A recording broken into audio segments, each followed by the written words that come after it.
আজকের গল্পটি ছেলেদের জন্য।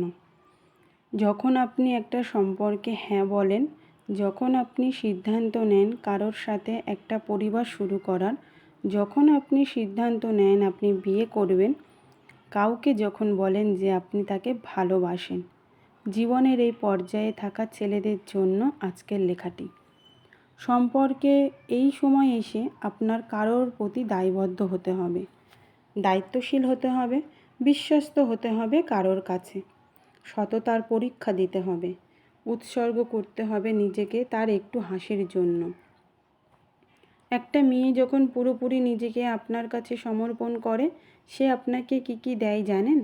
তার জীবনের প্রত্যেকটা সত্যি, তার পরিশ্রম, তার বিশ্বস্ততা, তার আনুগত্য, তার প্রেমপূর্ণ ভালোবাসা।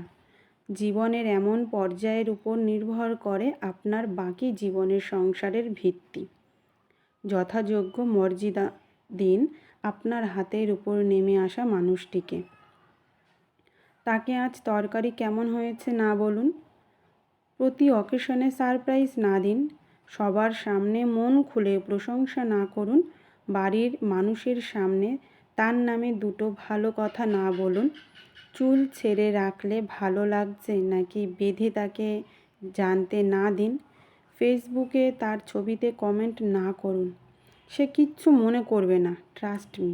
কিন্তু এই একটা ছোট্ট ছোট্ট ঘটনায় তার মনের কাছ থেকে আপনি এক ইঞ্চি করে সরতে থাকবেন। সম্পর্কের পঞ্চম বর্ষপূর্তিতে দেখবেন দুটো শিশু হয়তো আছে আপনার পাশে, কিন্তু যেই মানুষটা আপনার হাতের উপর নেমে এসেছিল, সে এক পাহাড় সমান দ্বিধা আর অভিমান নিয়ে আপনার কাছ থেকে এক পৃথিবী দূরে চলে গেছে। পাশেই থাকবে, ভালোবাসবে, কিন্তু তার চোখে প্রাণ থাকবে না, হাসিতে মুক্ত ঝরবে না, হঠাৎ সবার সামনে ঢেকুর চলে এলে খিলখিল করে হেসে উঠবে না। একটা মানুষকে এভাবে জ্যান্ত মেরে ফেলবেন না প্লিজ। হাতের উপর থেকে টান দিয়ে মনের ভিতর ঢুকিয়ে ফেলুন, প্রশংসা করুন, ভালোবাসুন, আঁকড়ে ধরে রাখুন। তাকে বুঝিয়ে দিন শুধু রান্না করা, বাচ্চার দেখাশোনা করার জন্য তাকে আপনি আনেননি, তাকে আপনিও আঁকড়ে ধরে বাঁচতে চান। ভালোবাসলে বলতে হয়, তাতে সম্পর্ক সুন্দর হয়।